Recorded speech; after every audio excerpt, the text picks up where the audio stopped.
अध्यक्ष महोदय, पार्टी के राष्ट्रीय नेता और बिहार के मुख्यमंत्री माननीय श्री नीतीश कुमार जी, केसी त्यागी जी और देश के कोने कोने से आए हुए हमारे प्रतिनिधिगण,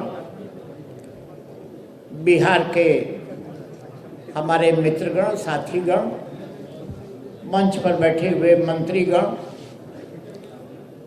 सांसद मित्रगण, साथियों,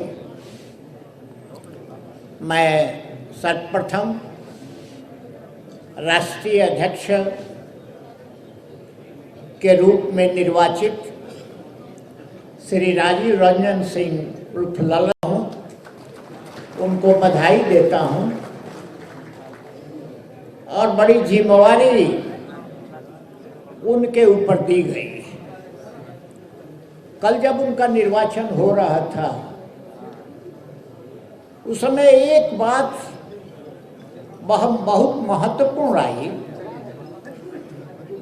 और उस बात को राष्ट्रीय हम लोग के पार्टी के नेता माननीय नीतीश कुमार ने कहा भी कि अब दल को राष्ट्रीय दल के रूप में मान्यता मिल जाए, इसके लिए आपको प्रयास करना चाहिए।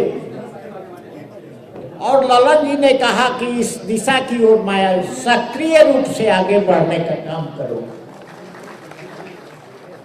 एक बड़ी जिम्मेवारी, क्योंकि खुद नीतीश कुमार जी यहाँ बैठे। विपरीत परिस्थितियों में नीतीश कुमार ने बिहार का दायित्व संभाला था और मैं तो मानता हूं जिस तरह से बिहार मॉडल बना, इस मॉडल का कुछ मतलब है। यह मॉडल नीति का विकल्प प्रस्तुत करता है सारे देश में। इसलिए नेता ही नहीं, नीति का विकल्प आज समय की आवश्यकता है। और जिस ढंग से बिहार बढ़ा है, साथियों, 5 से 8 पर पहुंचना बहुत आसान है, लेकिन 1 से 8 पर पहुंच जाना बहुत कठिन है। यही जीवन की चुनौती है। उसी परिस्थिति में नीतीश कुमार ने बिहार का दायित्व संभाला था। प्रति व्यक्ति आमदनी का सवाल हो,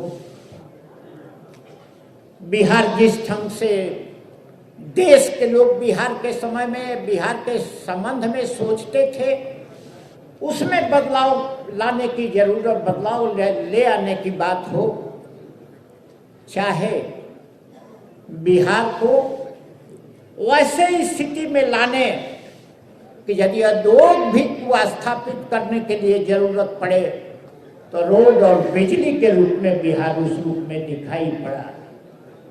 और मैं तो मानता हूं, एक व्यक्ति का मैं नाम और लेता हूं, डॉक्टर श्री कृष्ण सिंह का।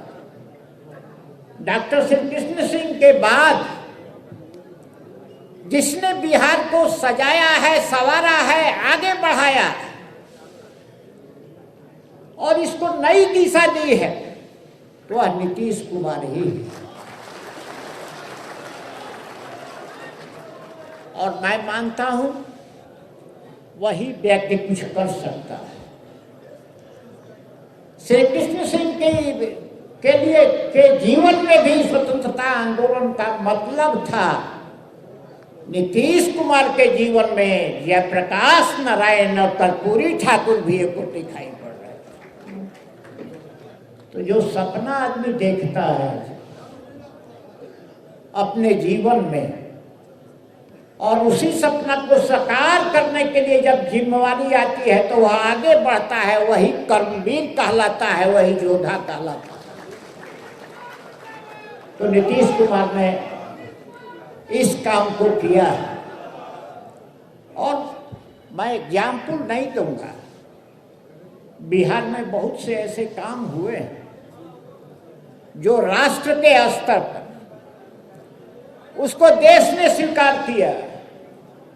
जल जीवन हरियाली क्या है जरा देख लीजिए। राष्ट्रीय स्तर पर इस कार्यक्रम को लिया गया है, वर्तमान सरकार में ही नाम एक बदल दिया गया, जल जीवन की हरियाली। और एक काम आप देख लीजिए कि सारे राष्ट्र में कोई राज्य है जहां हरियाली के क्षेत्र में कोई राज्य में उतना वृक्षारोपण नहीं हुआ है जितना कि बिहार में हुआ है। यह एक रामपुर सभी यह साधारण उपलब्धि नहीं है। सामाजिक क्षेत्र का मामला हो, आर्थिक क्षेत्र के मामले में भी, चूंकि प्रति व्यक्ति आमदनी से जोड़ा जाता है सभी चीज, सामाजिक आंदोलन भी बिहार में बड़े पैमाने पर चला।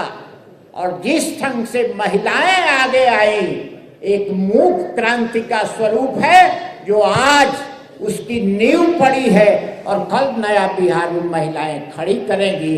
यह नीतीश कुमार के नेतृत्व में होगा। तो मैं तो यही आज कहूँगा साथियों, आपके सामने नेता और नीति, लोकतंत्र में इन दोनों की चर्चा होती है। और आज जो चुनौती देश में चल रही है, केवल इमारत खड़ा होकर के और ऐसी तस्वीर देश में लाया जाए विज्ञापनी आक्रामकता के चलते कि लगता हो कि देश में कुछ हो रहा है, लेकिन देश में सद्भावना, देश के लोगों को के दिमाग में रोटी के सवाल से अलग सवाल लोगों को जो है डाल देना, यही अभी की सरकार काम कर रही है। उसके संबंध में लोगों को आज जरूरत है कि एकजुटता का राष्ट्रीय पैमाने पर आज जरूरत है कि हम सभी लोगों को मजबूत होकर के राजनैतिक चुनौती को स्वीकार करना यह समय की मांग है। और इस समय पर देख लीजिए, एक बात ज्यादा दिमाग में रखिएगा, ऐसी बातें मीडिया के माध्यम से आ रही है जिसमें लगता है कि देश में विकास हो रहा है, लेकिन देश में विकास नहीं हो रहा है। इसलिए जनता दल यू के साथियों को जिम्मेवारी है कि वे अपने इस चुनौती को स्वीकार करके एक विकल्प के लिए रास्ता राष्ट्र में प्रस्तुत करें। आज इतना ही। और जिस पैमाने पर काम हुआ और ललन जी जिम्मेवारी संभाले हैं, मैं उनको भी धन्यवाद देते हुआ अंत में पुनः धन्यवाद देता हुआ आप सारे साथियों का स्वागत करता हूं। धन्यवाद और जय हिंद।